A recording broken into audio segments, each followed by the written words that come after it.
Hello friends, जैसा कि आप सभी को पता है कि बॉर्डर रोड ऑर्गेनाइजेशन की तरफ से एक नई नोटिफिकेशन जारी हुई है जिसका एडवर्टाइजमेंट नंबर 1/2025 है और ये सभी पोस्टों के लिए लगभग जो निकली हुई हैं, जो ऑल इंडिया से सभी कैंडिडेट इसको फॉर्म फिलअप कर सकते हैं। इसका जो फॉर्म हर बार की तरह इस बार भी ऑफलाइन ही भरा जा रहा है। तो सबसे पहले आपको जो PDF के अंदर ये फॉर्मेट दे रखा हुआ है 75 GSM का पेपर, वो उसके में आपको ये PDF का जो प्रिंट आउट निकाल लेना है और आपको फिलअप करना है। तो कैसे फिलअप करना है इससे लेकर मैंने ये वीडियो बना रहा हूँ, तो वीडियो के एंड तक बने रहें। कोई भी चीज़ अगर स्किप करके आप देखेंगे तो समझ में नहीं आएगा, तो वीडियो थोड़ी सी लंबी हो सकती है।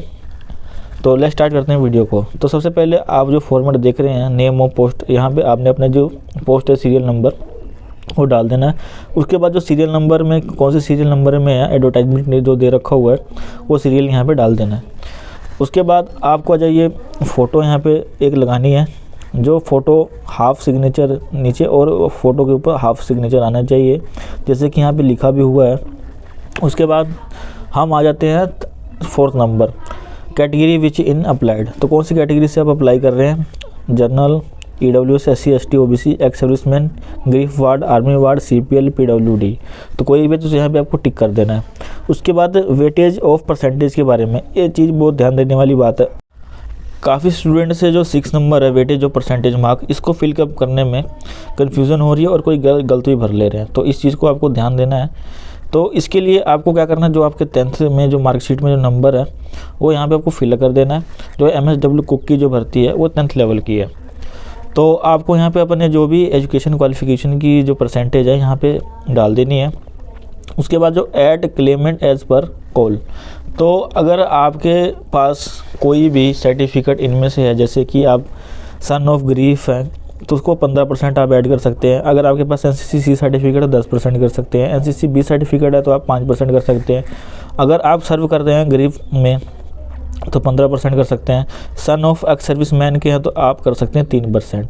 Sports, state, district, university level की आपके पास कोई सर्टिफिकेट है तो 5% कर सकते हैं। कैजुअल पेड लीव लेवल तो 10% आप क्लेम कर सकते हैं। अब हम बात करें 7 नंबर की, तो अगर आप माइनॉरिटी कम्युनिटी से बिलोंग करते हैं तो आपको यस करना है, अदरवाइज़ नो कर देना है। अगर कौन सी माइनॉरिटी से यहाँ मुस्लिम, क्रिश्चियन, सिख, आपको यहाँ पे इस चीज़ को मेंशन कर देना है। उसके बाद आप अगर इकोनॉमिकल वीकर सेक्शन EWS में आते हैं तो आपको ये सपोर्टिंग डॉक्यूमेंट भी अटैच करना पड़ेगा अलग से। अगर हाँ तो यस, नहीं है तो नो। उसके बाद 9 नंबर में आ जाइए। उसके बाद हम यहाँ पे आपको फुल नेम करना है। कैपिटल लेटर में इस चीज़ को ध्यान देना है, आपको कैपिटल लेटर में ही आपने यहाँ पर भरना है, स्मॉल लेटर में नहीं भरना है। आप 2 ही चीज़ों में भर सकते हैं, तो इंग्लिश में या हिंदी में, 2 ही लैंग्वेज में आप इसको फॉर्म को फिलअप कर सकते हैं। उसके बाद हम बात कर लें 10 में, फादर्स नेम यहाँ आ जाएगा, वो भी कैपिटल लेटर। जैसे कि इस चीज़ में आपको ध्यान देना है कि सरनेम जो है इसमें बीच में एक स्पेस डाल के ही सरनेम आगे लिखना है। पहले नेम, उसके बाद सरनेम। अगर आपका सरनेम है तो ठीक है, नहीं तो आप छोड़ दें। उसके बाद डेट ऑफ बर्थ के बारे में बात करें तो मैट्रिकुलेशन और सर्टिफिकेट आधार कार्ड में आपका मैच सेम होना चाहिए, तो आपको डेट, मंथ, ईयर यहाँ पे डाल देना है। परमानेंट और प्रेजेंट स्टेटस, अगर दोनों आपका सेम है तो दोनों सेम कर लेना फिलअप। उसके बाद अपना पिन कोड यहाँ पे साइड में भर दें, स्टेट कौन सा है, डिस्ट्रिक्ट कौन सा है, ये आपको फिलअप कर देना है। अब चलते हैं पेज नंबर 2 पे। तो फ्रेंड्स ये है पेज नंबर 2। तो आप देख सकते हैं कि इसके 4 पेज हैं, ये 2 नंबर पेज है। आपको इसके बाद एप्लीकेशन फ़ीस भी जमा करनी होती है। जो जनरल, OBC जो कैटेगरी के हैं उनको यहाँ पे 50 रुपये पेमेंट करनी होगी ऑनलाइन। अगर आप जनरल OBC से बिलोंग करते हैं तो आपको यहाँ पे नेम ऑफ बैंक करना है, ऑनलाइन पेमेंट्स रेफरेंस डालना है यहाँ पे, और ट्रांजेक्शन डेट डालनी है और अमाउंट कितनी है वो डाल देनी है। अगर SC ST हैं तो आपको कोई पेमेंट करने की ज़रूरत नहीं है, ये आपको खाली छोड़ देना है। उसके बाद 15 नंबर पे आ जाएं। अगर आपके पास कोई भी कैटेगरी इसमें से है तो इंडिकेट होती है, या डबल ट्रिपल कैटेगरी, तो अलग अलग आपको बॉक्स में इसमें वो करना है आपको, ठीक है फ्रेंड्स। तो आपको यहाँ पे 16 नंबर में आ जाना है। तो आप अगर एक्स सर्विसमैन ने यस करना है, नहीं तो नो कर देना। उसके बाद son of serving retired grief के हैं आपको तो यस करना है, तो नो कर देना है। अगर C सर्टिफिकेट है, B सर्टिफिकेट है तो यस करना है, अदरवाइज़ नो कर देना है। फ्रेंड्स इस चीज़ का आप ध्यान रखना है, आपके पास दोनों सर्टिफिकेट है तो आप एक ही सर्टिफिकेट को क्लेम करें। C सर्टिफिकेट का आपको 10% है और B सर्टिफिकेट का 5% है, तो C का ज़्यादा है तो आप C को ही लगाएं। या ऐसा ना करें कि आप दोनों को इंक्लूड कर लें, एक चीज़ का यह बेनिफिट ले सकते हैं। तो फ्रेंड्स आगे अगर आप CPL हैं तो नो यस करना है, नो कर देना है।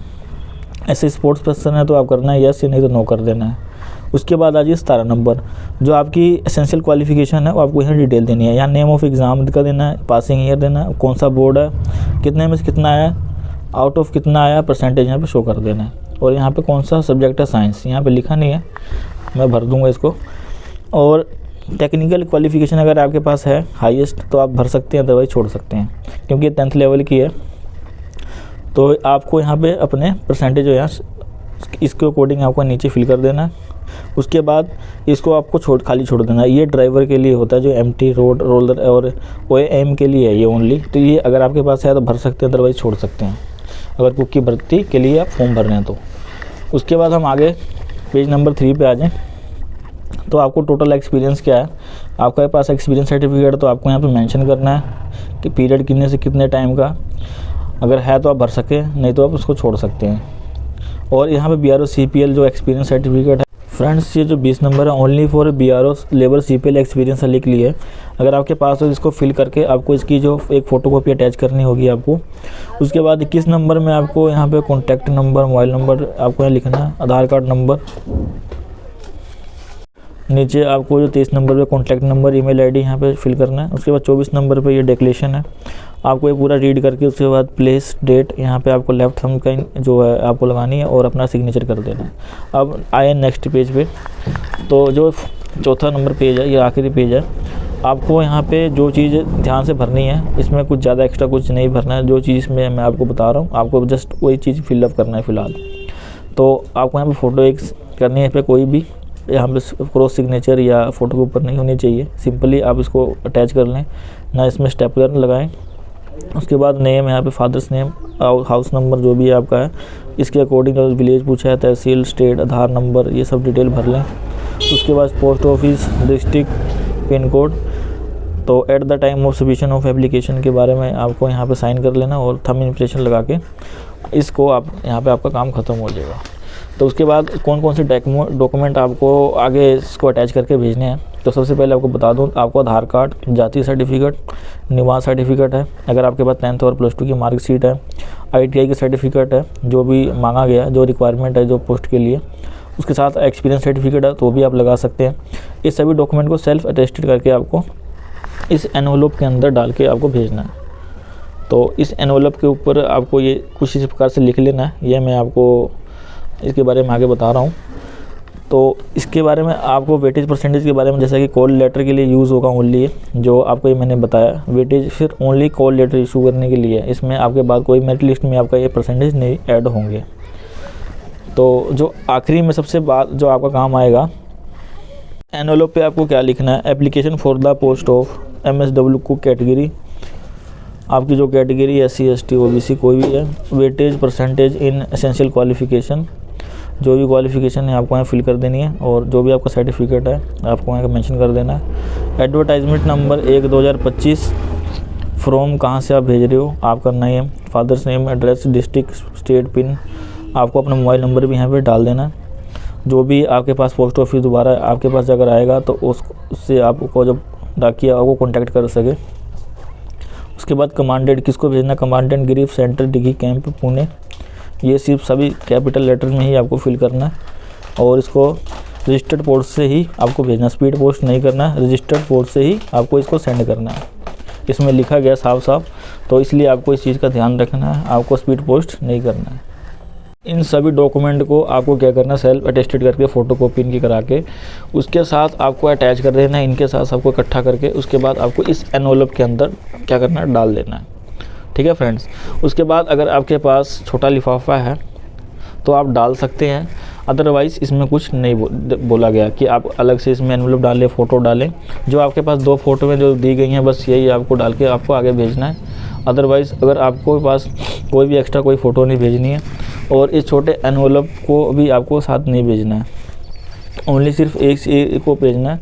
BRO अपनी तरफ से ये छोटे एनवलप में आपको एडमिट कार्ड डाल के वापस भेजेगा। तो हर बार की तरह ये इसमें कुछ लिखा नहीं गया है। तो फ्रेंड आई होप कि वीडियो से लेकर आगे ज़्यादा शेयर करें।